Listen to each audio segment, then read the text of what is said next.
Hey, indie filmmakers, I'm Nick Bodmer. I'm Griffin Hammond, and on this week's episode, I am not using a tripod to support my camera. Plus, your questions about step-up rings, when to use a shotgun versus Hyper-Cardioid mics, and can you show the iPhone operating system in your film? Hello, Nick. Hello, Griffin. Can you hear me? I think I can hear you. Although that wasn't really the problem last week, was it? We're just going to Right. have to hope we're actually recording audio this time. Well, this time we are recording, I think we're recording like probably triplicate audio. You are recording yourself, correct? 2, 3. I'm recording myself, yes.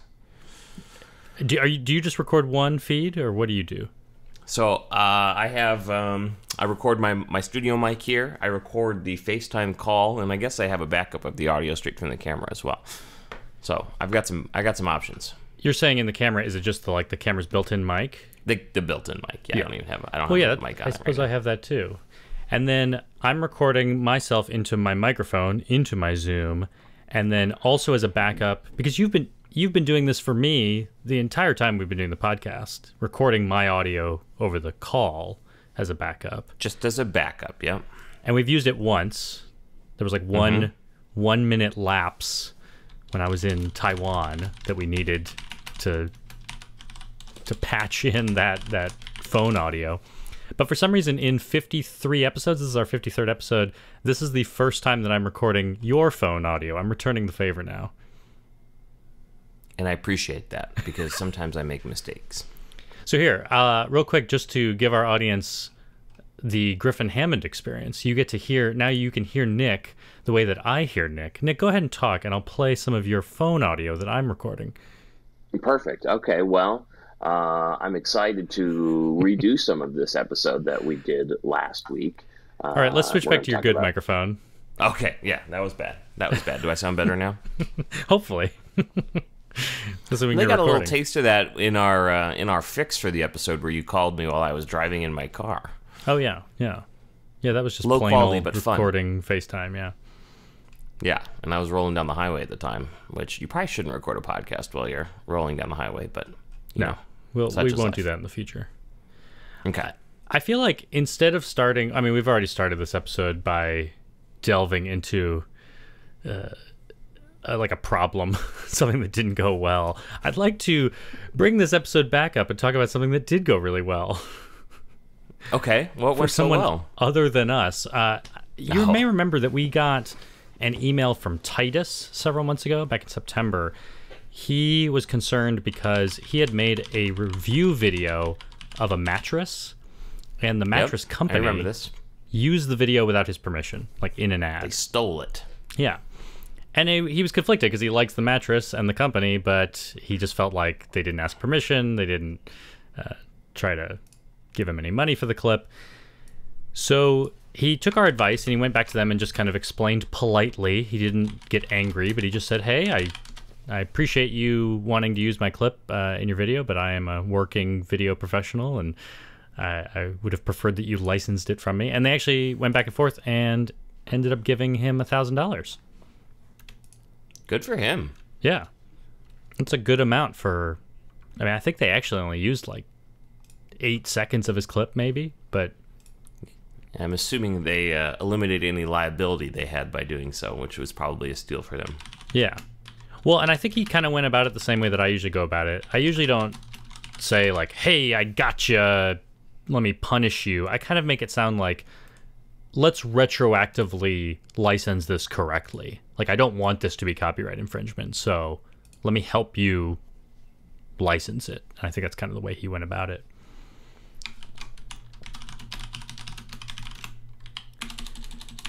Good for Titus. So, Nick, I showed you over the weekend my new setup for the podcast. Yes, you did. Very ingenious. Very ingenious. I assume you're going to share that with our audience here. Yeah, so I have some video I can play right here, but I have now made an entire podcasting system that fits entirely within my closet. Just ready at a moment's notice. Yeah. I mean, space is at a premium here in New York City. I I would prefer that my podcasting setup doesn't take up too much room. And it just kind of bothered me that I was setting up lights and tripods every time we would shoot the show, and then I would usually have a project to shoot the next day. So I'm immediately tearing down the lights and the tripod, packing it up, going and shooting something. Then I come home, and then it's time to do the podcast again, and I have to unpack everything. And I just felt like I was going back and forth all the time. So I decided I should try to have like a dedicated podcast setup. So what are you doing for dedicated lights? Well, for lighting, so normally I shoot with the Westcott Flex lights. And that was part of the problem, that I keep tearing them down and setting them up, and I would prefer them just to be ready to go. So I also happen to have this lighting system from Specular. Specular makes this modular lighting system that's much cheaper than the Westcott Flex lights. It's $650 per LED panel. And what's nice about them is that they are modular. They come in like 4 pieces, and you can snap them together. And you can make kind of any shape you want. You can make a square. You could take 3 of them and make a triangle. You could take 8 of them. I actually have 8 of them and make like a giant octagon that makes a really nice ring light. But in this case, I've just made like the simple, just kind of folded them all together. They're really just 4 lights in a row to make kind of a block of light. But you have 8 panels and they're $650 each? No, it's $650 for 4 panels. Oh, okay. So you figure More it's reasonable. about half the price of... I was like, Griffin, that's not cheaper. It's about half the price of the Westcott Flex light. The only downside of them is that they're not bi-color LEDs. It's just one color. So you can't adjust the color temperature. Right. So what I've ended up doing is I just bought a bunch of CTO gels, color temperature orange gels, and I've just wrapped the thing. It's a very blue light. I think it's like 6,000 Kelvin or something, and I just wanted it to be more like 4,000. So I threw a gel on there, and now it's a little bit warmer. Perfect. You know, it's interesting. We're getting ready to buy a new house, and I've been kind of planning my new office, which will be my new podcasting location as well. Yeah. So I was thinking, how can I more permanently set up something for the podcast? Because I have to move lights around and things like that. So I might need some suggestions on what you might want me to do for lighting in this new space. Yeah. Well, I think I'm going to build my own desk. Ooh. a custom podcast desk. You should have the microphone just like pops out from there's like a drawer or something. Like that, yeah. Like in the Oscars, you know, and the mic comes up and down. Oh yeah. That'd be great. That's what I need. Well, and I'm using my favorite mounting piece of tech to hold up the light. Which, let's all say it together, the Pedco Ultra Clamp. Ding. Because generally I'm trying to keep this thing very low profile, so it's just holding onto a shelf, and then the whole thing can just... it sits behind the door, so I can just close the door and the thing stays inside the closet. It's like it's not even there. Yeah. Well, that's exciting. Then, so I've had that for a few weeks now, but doing that project inspired me, like, well, if I'm no longer setting up a light stand, the whole reason I don't want to set up a light stand is because then I can't close the closet door.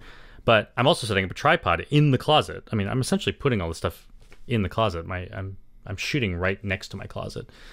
So rather than setting up a tripod in the closet and then having to tear that in and out, I've now figured out a way to mount the camera directly inside the closet. You're making the noise because you've seen this thing. Although you're making a noise that it doesn't make. But it should. Like, maybe we need to like get you a little Raspberry Pi set up that detects when you start moving it and it plays a sound effect. So right now I just have like a rail system, the kind of rail system that you would use to mount a matte box on your camera. But I'm using the rail system to let the camera slide in and out of the closet. It's just mounted to a wall inside the closet. In fact, here, I could probably push it in right now. Bye-bye, camera. Don't do it. We're recording. Come back, camera.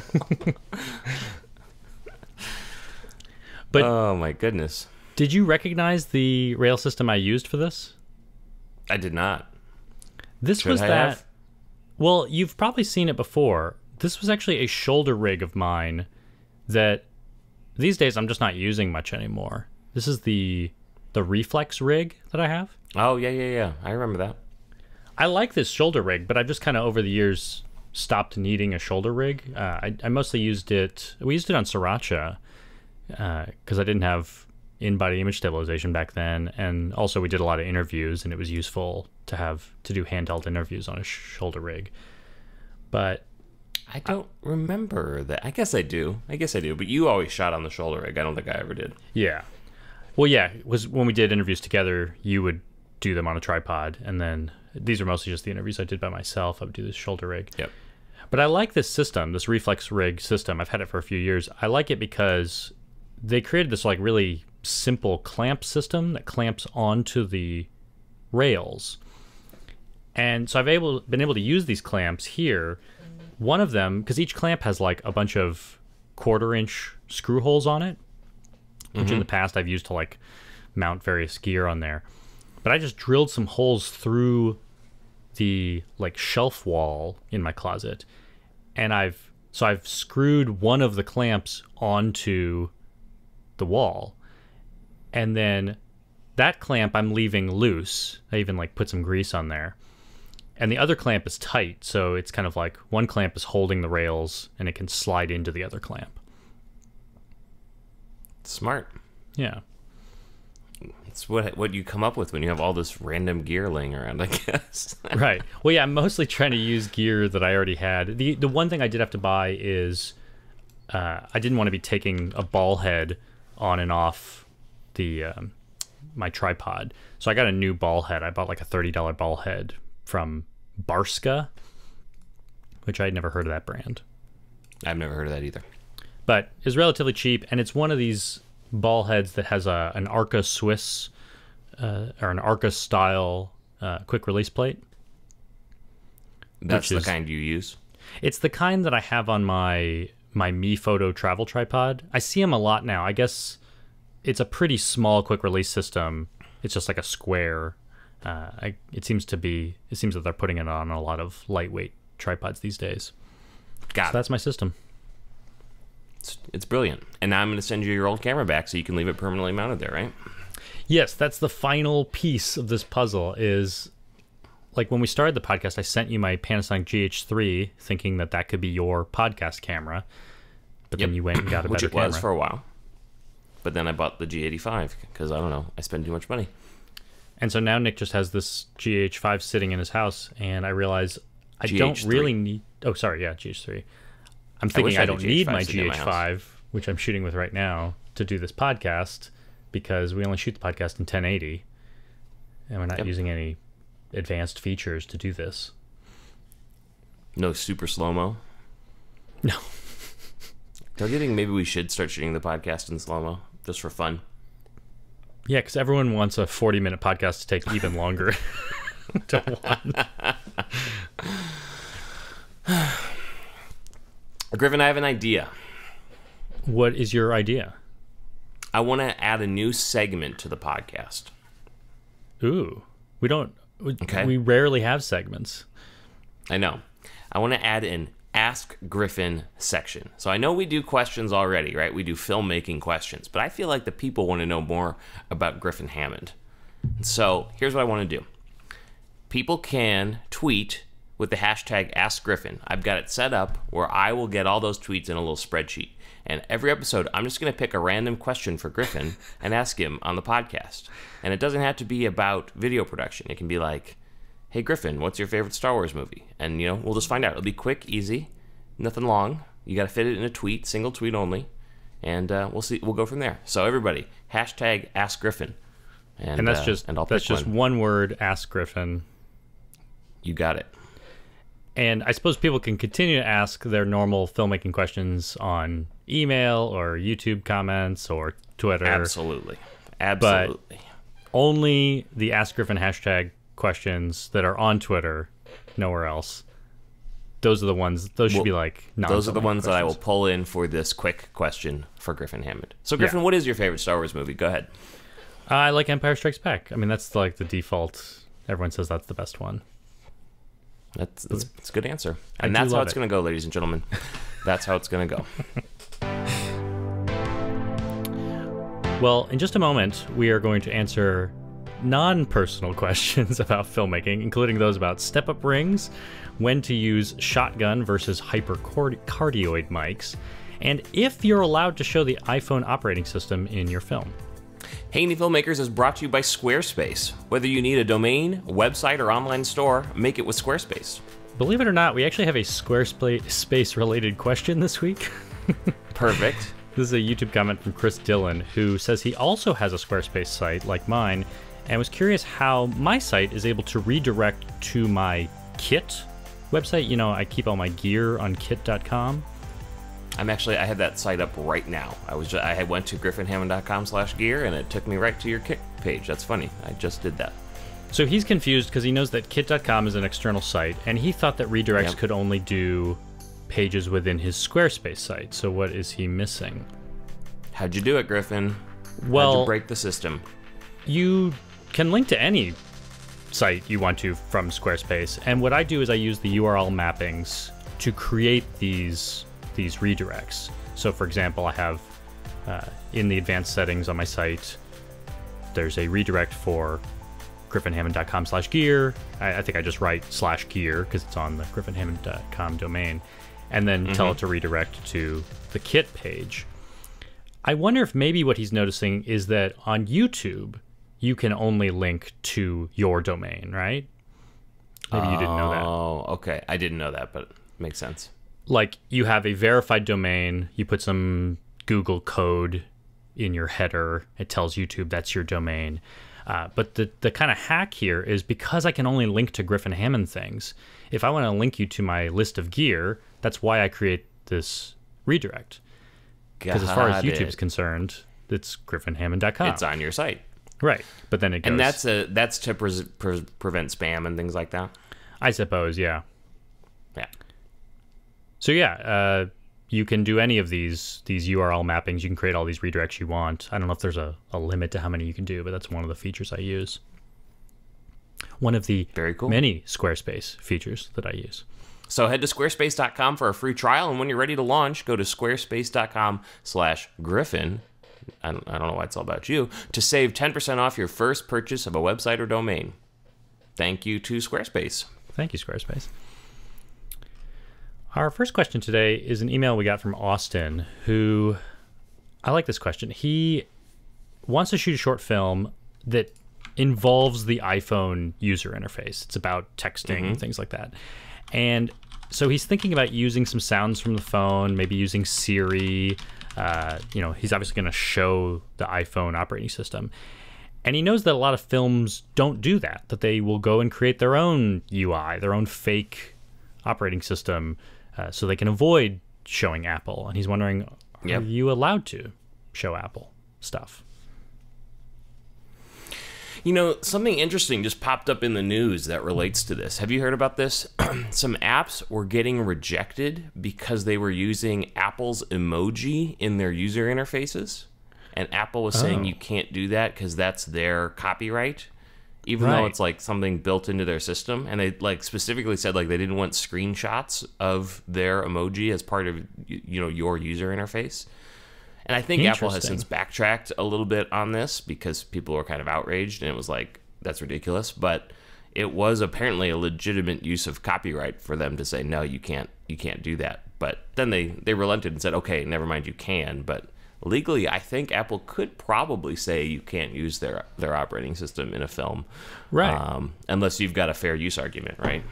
Well, yeah, you're right. All this stuff is copyrighted. In fact, Apple could probably go as far as, I'm sure, the font. They've created a font, right? San Francisco, that's another one. Yeah, that's their copyrighted material. They could claim that every app that uses that font should be using something else, but that would be dumb. Of course, they want you to use the built-in font. So that I imagine that's where this emoji argument comes from. It's like, it's essentially the font that you've created for us to use. But as you point out, there is potentially a fair use argument. I mean, my instinct does say, like, you have to be careful. This is their intellectual property. But if this was a documentary that I was making about Apple, I would, of course, have a pretty strong fair use argument to show their interface, to say, look what Apple has done. look how it's changing communication in our world.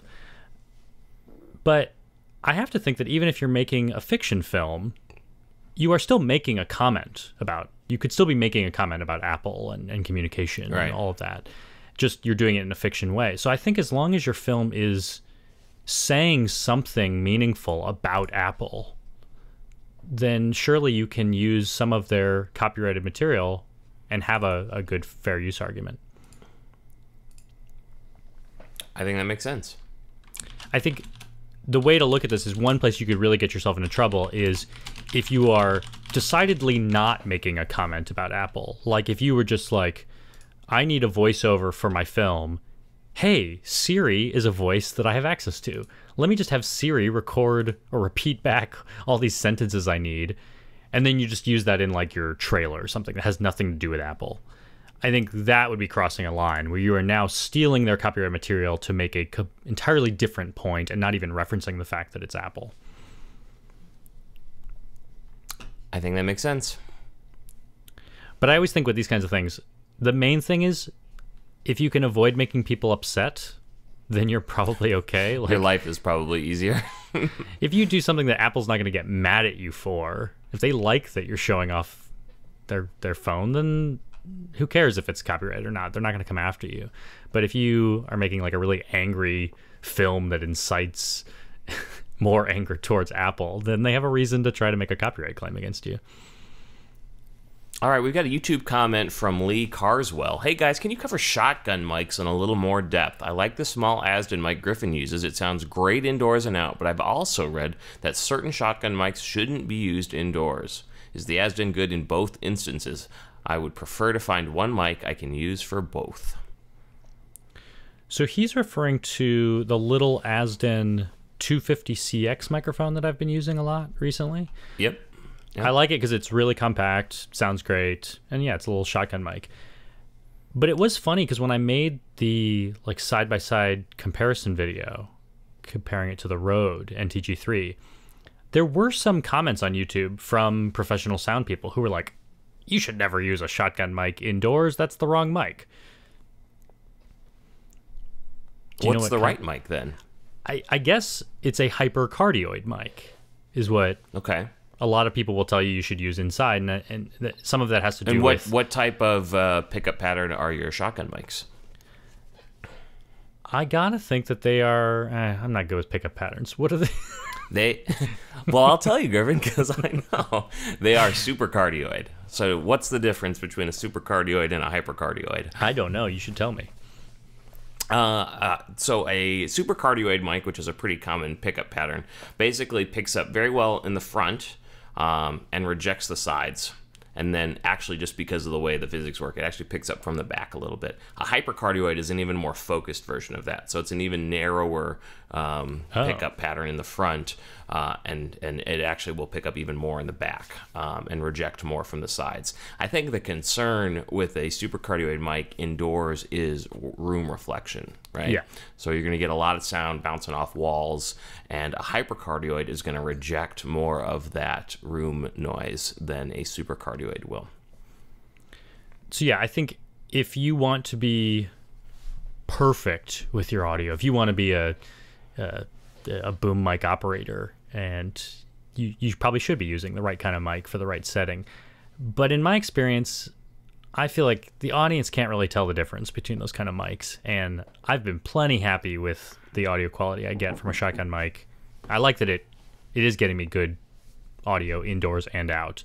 I suppose I could get slightly better audio, with less reverb inside, but I haven't noticed that problem. I've been using a shotgun mic indoors for years and been happy with it. Yeah, no, that makes sense. Going to hypercardioid too, especially if you're like a one-man band like you are, like you have to be a little more careful with a hypercardioid because you could actually, you could have a source that is outside of the pickup area, right? So as you get to these more specialized mics, you almost need, dedicated sound people who are making sure, monitoring audio all the time and making sure you're getting good pickup. So that's something to watch out for too. Yeah. Our next question is a YouTube comment from Matter Graphica. I'm thinking of getting a Panasonic Lumix LX10. It's a compact camera, kind of like the Sony RX100. I want to hear your thoughts about compact cameras because you've mentioned you love to travel light. I do. These cameras practically fit in your pocket. It does 4K video and has in-body image stabilization. Would you buy one? Would you buy one, Nick? You know, I looked at the camera. I think it's a very nice looking camera. The only thing, you know, if I'm only going to carry one camera, I probably want interchangeable lenses just because I think the increase in bulk is worth the flexibility of having a couple lenses with me. But I mean, if you were constantly going to be shooting on a lens similar to the one this has on it and just, you know, never changing it, I think it'd be a great option. I mean, what do you think? Well, yeah, I imagine when you're looking at a camera, you went with the G85, right? G85, right there. One of the big reasons I would think you'd go with the G85 is because you already have a bunch of Panasonic glass. You have those lenses. I have a ton of lenses. Yep. And every time I'm at trade shows and I see the LX10 little compact camera, I think that is so cool. I want something like that. But I know myself. I know that I love the lenses I have, and as much as it would be cool to carry around something that small, I just think like, but I'm gonna want to shoot with my 42.5 millimeter or something. So I think if I were to get a compact camera, I would get one of the ones that lets me put on interchangeable lenses, which Panasonic has some of those. But one thing that really impresses me about this thing is I would have expected a compact camera with a built-in zoom lens probably wouldn't have a very good f-stop, like aperture. Mm-hmm. But this camera is a 24 to 70 millimeter equivalent. They're talking about Super 35 sensor size, so it's actually like the 12 to 35 millimeter lens, and it's an f1.4 at the wide part. Widest end at 24. What was that? So it's fast. Yeah, real fast. So that's what impressed me. I guess it's not. There are ones that have more zoom than that. This isn't going to get you. You're not going to be able to zoom in at a recital and get the close up of your daughter performing on stage. It's more of an interview kind of focal length, but it sounds like it'll do really well in low light. So it sounds like a great camera. Might be a good B camera, don't you think? Something you can just stick on a clamp or something and get a wide shot, an extra wide shot or something like that. Oh yeah. Well, yeah. I mean, if what you're doing is documentary, like you could probably shoot a documentary on this camera, and you could definitely shoot interviews with it. It sounds like it'd be great for that kind of situation, and it'd be a good like travel camera. Yep. We got an email from Brendan who says, I'm considering buying a gimbal like the Crane, and I'm curious what focal distances work best. I suspect zooms over 35 to 100 don't work so well, but what if they have built-in optical image stabilization? Similar question, what's the purpose of OIS in a longer lens like a 35 to 100? Can you go handheld at the longer end of those ranges? So let me answer the second question first. I do have the 35 to 100 millimeter lens, and yes, the in-body image stabilization and the optical image stabilization on the lens itself do make a difference with that, because you can go handheld at 100 millimeters. It's gonna be kind of like waving around a little bit, but the difference between the stabilized version is just it's kind of wavy. You're not going to be able to make it still, but it kind of glides around. But when you turn off the in-body image stabilization or the on lens stabilization, it's just like completely shaky and unusable. Yep. So I mean, it's not the best way to shoot all the way zoomed in at 100, but it's usable, and I've definitely picked up shots like that. Yeah, I've had to do it. When you have to hop off a tripod real quick to get a close up. Say you're trying to get somebody stands in your way doing a wedding and pop off the tripod really fast and move to get a shot, and you kind of have to become your own tripod when you're zoomed in that much. And I get my arms really close to my chest, and you can get a usable 10-second clip or so, but I don't think it's a shot you'd want to have to linger on for very long. Right. But it's good that it's there, and yeah, definitely. I mean, I think I shot a lot of the bear stuff that way in Alaska. I was using the 35 to 100. And what about when you're on a gimbal? You ever shoot on a gimbal with a real tight lens like that? I have never put the 35 to 100 on a gimbal, and I'm not sure if I would. No, I think for me, those gimbal shots are great for more of a wide point of view shot. So I always use my 14 millimeter or my 20 millimeter when I was on my glide cam, which I think is pretty similar to shooting on a gimbal. I think that just kind of looks better. Well, yeah, because the wider your lens, the more it exaggerates distance, and the tighter your lens, the more it compresses distance. And the whole fun of a gimbal is that as it moves through space, it feels so cinematic because you're seeing all of that movement. And if you're zoomed way in on something in the distance, I mean, you might be able to use a gimbal as a slider kind of shot on a tight lens. But if you're just moving straight forward through space, you'll barely notice that you're even moving on a tight lens. Right, because it's compressed all that distance. But when you put we used to do gimbal shots with a 14 millimeter on Panasonic cameras, and that always felt like a really good focal length. Yep.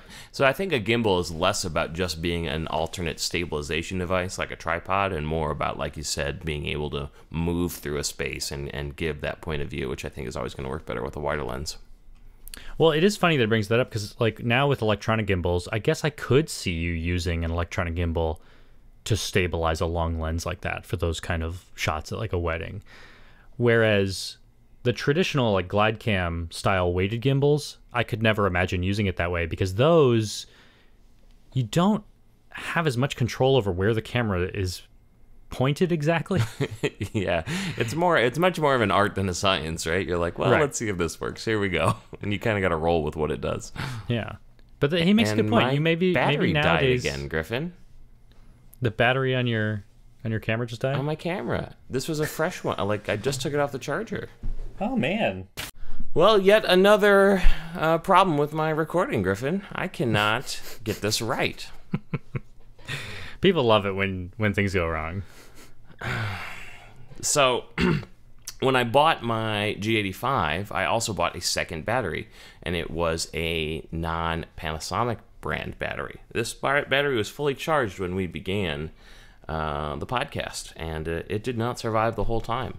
It is a Watson brand battery, and it's a piece of junk. I do not recommend it. So we're not going to be using that one anymore. Although I bet you saved a lot of money, right?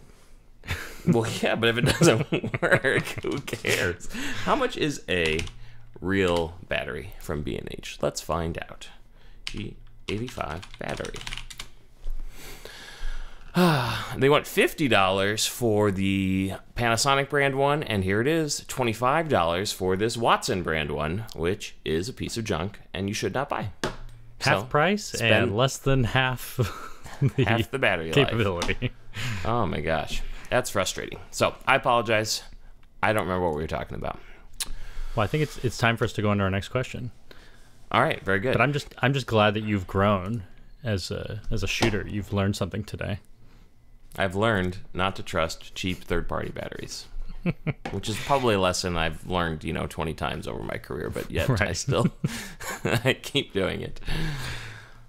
Here's a Twitter question that we got from Svante Svarnstrom, who got a Lumix GX8 and is looking for a variable ND filter for his 20mm lens, his 42.5mm lens, and his future 12 to 35mm lens.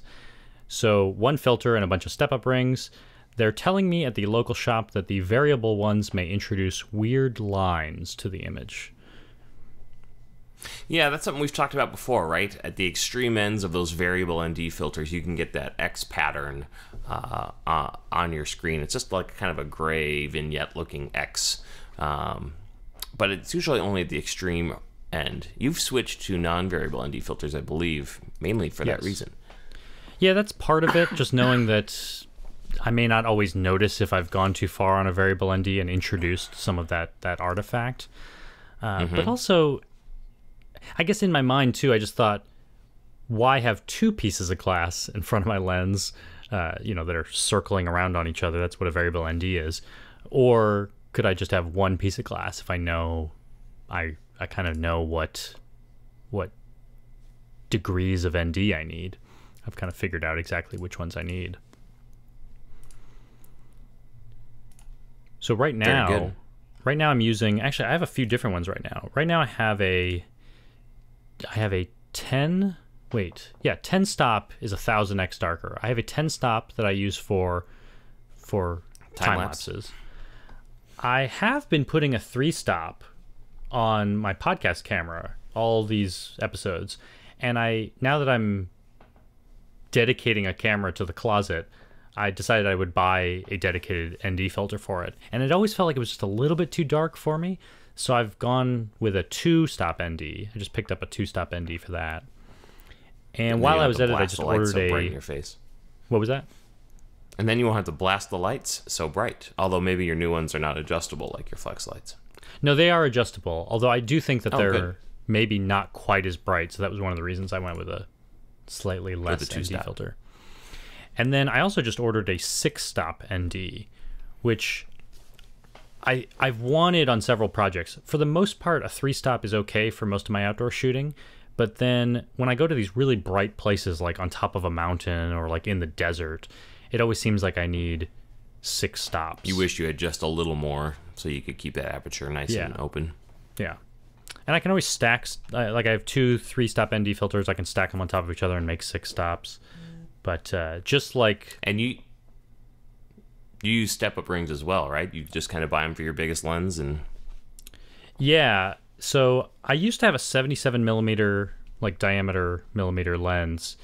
And so I have some 77 millimeter ND filters. Those are really big, right? They are very big, but that means they could fit on everything I have now. Yeah. So I just got a bunch of step-up rings to get me from, some of my lenses are 62, I have 67, my 12 to 35 is a 58 millimeter. So I have step-up rings to get me from all of those different distances. In his case, the smallest one is going to be that 20 millimeter. That's going to be a really small, I don't know what that one is. He's going to need a really big step-up adapter to get from 20. That 20 millimeter has like a really tiny opening. So yeah, I think that's a good way to what do you go. think, though? Should he get a variable one or should he not? I think you'll be fine without a variable one. I mean, a variable one is a nice way to start with ND filters and get a sense of when you use them and when you don't. But I think if you just picked up like a 3-stop ND filter, that might do a lot of the work for you. Yep. Unless you're always shooting in like super bright sunlight, then maybe even more. Also depends on what aperture you want to be shooting at. If you always want to be shooting on your 42.5 millimeter at f1.2 out in bright sunlight, you might need more, yeah. We got an email from Reed. He says, can you explain base and native ISO? Correct me if I'm wrong. When shooting base ISO, you get the least noise and highest dynamic range in your image. If that's right, is there a formula to know how much dynamic range is lost and noise introduced when shooting high or low ISOs? My understanding of shooting at native ISO is the same as Reed's, that if I can, I want to shoot at the native ISO on my camera. On my camera, it's 400, ISO 400. Yep. And if I shoot at ISO 400, then, I mean, it's a nice low ISO, so it shouldn't have too much noise in the shadows, really any noticeable noise. And I should maximize the dynamic range that the camera is capable of. But he brings up a good point. Knowing that, I'm not always going to shoot at ISO 400. Sometimes I need to bump it up, and I shouldn't be afraid to do it. But if I do bump it up, how much dynamic range am I going to lose? Yeah, exactly. I don't know that. Yeah, I'm not sure there's a way to know that unless you're, one of the people making the sensor for the camera. They probably have a pretty good idea. I always think of it in my head, and I'm not sure if this is a good analogy, but it's like, a gain system like on a audio. You turn up the gain, which is going to limit the dynamic range a little bit, just based on the fact that you're pushing those levels up. But I'm not quite sure if that's accurate or not in the video world. Well, like you said, I'm sure there is a formula that the camera manufacturers know. I'm sure they could tell you, but I do not know what that is. I could speculate, though. I would bet that if I change the ISO by a full stop, like if I go from ISO 400 up to ISO 800, I would think that I might lose a stop of dynamic range, because now I'm just shoving the whole gain up a stop, and I'm going to lose some of the top range. So it sounds that sounds reasonable. I don't know if it's true or not, but yeah. Let's So if go I'm with starting with 12 stops of dynamic range on the GH5 and I bump up to ISO 400, maybe I'm shooting at 11 stops of dynamic range. I don't know. I don't know either. I know I've never really worried about dynamic range when I'm changing my ISO. Noise definitely is a bigger concern. So that's usually what I'm trying to mitigate is how much noise I'm introducing. Yeah. Well, and like a lot of camera stuff, I'll say that if your audience had the opportunity to see a side-by-side test of the, if they could see the scene you're shooting in 12 stops of dynamic range and then also see it in 11 stops of dynamic range, maybe they would notice the difference. But you're never going to give your audience that opportunity. So go ahead and shoot at ISO 800 if that's what you need. Go ahead and shoot at ISO 3200 if that's what you need. And you may know that you've lost a little bit of dynamic range, but if that's what you need to get the exposure right, the people watching your story are never going to know that they're missing out on something. So I wouldn't be too freaked out about that stuff. Our final question today is an email from Nick, who has recently learned that his grandfather was diagnosed with bone cancer. And he'd like to use this opportunity to take a look at his grandfather's life in a really optimistic way. It's been full of adventure and traveling, and he loves to tell stories. So he's thinking that he may want to shoot a biographical documentary about his grandfather with him on camera telling some of his stories. And he points out that in 2011, his grandfather wrote a 39-page autobiography when he had another run-in with cancer. And so he's thinking he may be able to draw some information from that and shoot a piece about him. So he's just wondering if you're going to go about shooting a piece like this, rather than another kind of documentary, this is very person-focused. What kinds of things would you get for B-roll? Yeah, that's interesting. It's kind of nice he's got a little bit of a script to work off of, at least to get him going. But when doing something like this, I'd expect a lot of old photographs, or if there's old video or film that he can pull in, anything that will kind of add to the story being told in the interview, I think would be good. I bet you have other ideas. What kind of stuff do you do when you have a kind of an interview heavy piece? Right. Well, this is a challenge that I run into sometimes. In an ideal world, I always want my characters out in the world doing something very active. You get your interview with them, but then hopefully, if they're a photographer, you're seeing them out in the world shooting. But there are some pieces, like maybe this one, where your subject, sometimes I may only have an hour with a subject. It's like, well, we're going to shoot everything inside your home. Maybe you can't leave. Maybe there's nothing going on for you to go do. So then I have to be creative with how am I going to fill that time with interesting shots. So for one, shoot the interviews with 2 cameras if you can, because now you have something to cut to that's not B-roll. If you run out of B-roll. But then I try to get cutaways of like hands while someone is talking. I mean, after the interview, I can, if they, someone showed me a tattoo on their arm, let me get a cutaway of that tattoo, and then I have that. Or I would like to get this person, not only should I get some shots of the photos in their photo album, but let me get their hands moving through the photo album and showing me. So I would just think about how can you have this person move through their own environment and get lots of shots of that, and maybe shoot it in slow motion too to take up a little more time.